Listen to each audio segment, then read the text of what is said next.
week. Let me pull that up, and then I'll turn it over to you, my friend. And just so you know, I've read this one already, and I know we've been in communication about it.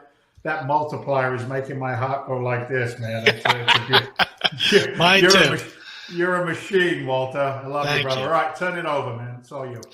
Well, the deal of the week this week, like I said, it's a what I call my bread and butter deal. I mean, this is the type of deal that we want to see in the portfolio on a large scale basis. Now, it's a relatively small complex. It's 24 units. It's located in a northern suburb of one of my favorite MSAs, the Tampa Bay area.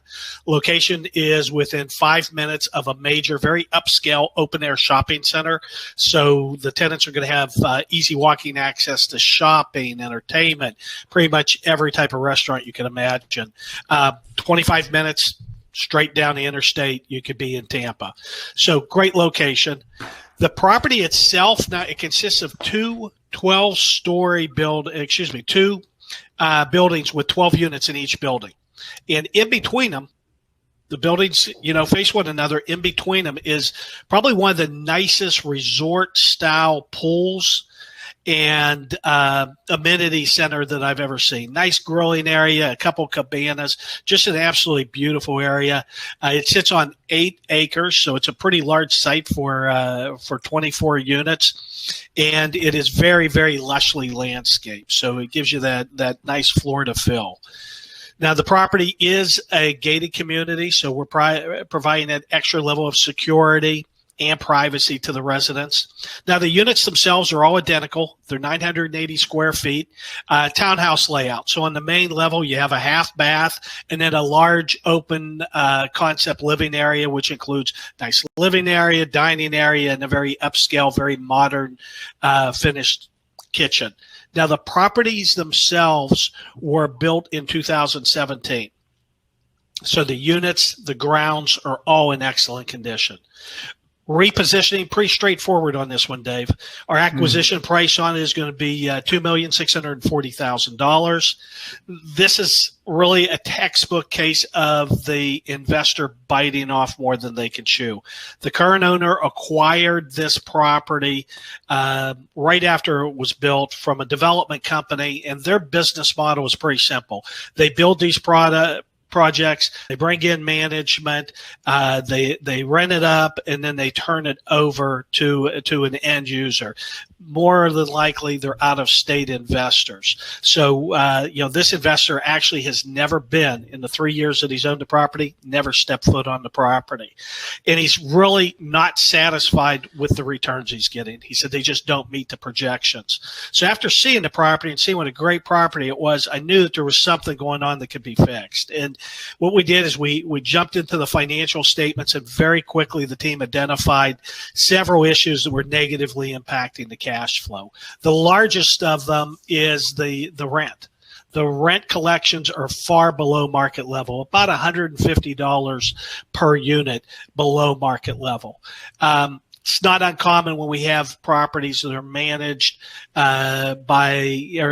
owned by out-of-state individuals, managed by local companies.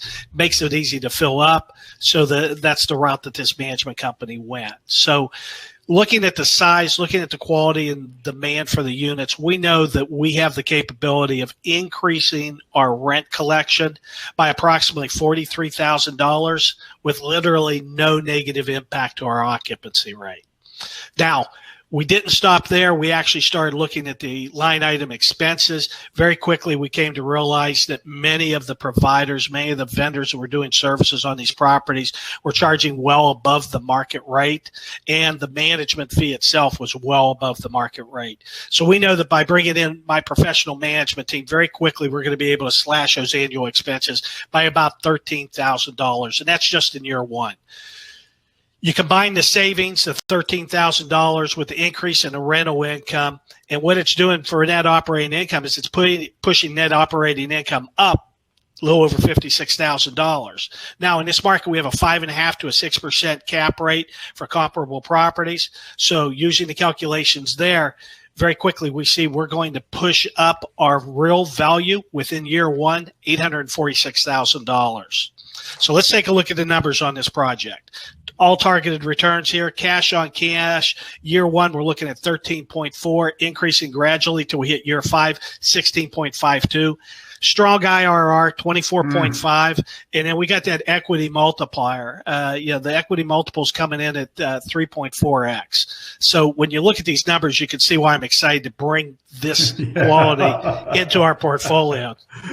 Yeah, great job, Walter. Love it, man. I'm looking at this and I'm thinking to myself, why don't we just buy 200 identical complexes like this? Right? We're trying. We're trying. Couple of things that hit me in there, and again, I know we've had these conversations prior to our weekly webinar and the deal on the deal flow side, but one thing I liked in there, and I was thinking about this the other day when we talked about it, was COVID, right? I know you Floridians don't adhere to all of the COVID terminologies that are out there right now. We'll leave it at that. But I loved what you said the other day about the mask you wear when you go to Costco. We'll talk about that one-on-one for anybody who's listening to the webinar right now. It's not for public domain. But what I did love about it is the fact that it's right next to an open-air shopping center, which still allows for that shopping experience for our tenants without having any concerns primarily around the COVID. 2 buildings is only 2 roofs. It's less maintenance again, so we love that. Plus the fact that this thing's already been bought pretty much up to all standard that we would require a property to be repositioned to. And this is, as you said, my friend, a textbook case for those listening to this webinar. It's not only raising rent, it's also decreasing expenses and looking at the line item and going in there and really narrowing down amateur management over professional management. And it really is one of the absolute skill sets that we bring at Freedom Venture Investments to be able to put these quality deals into the portfolio. And the return profile on that is just a beautiful thing. Let's just be direct, right? Target returns, like you said, 13.4, scaling up to 16.5, and that multiplier is fantastic. So as usual, Walter, great job this week. I know that this was one of many that you looked at this past week.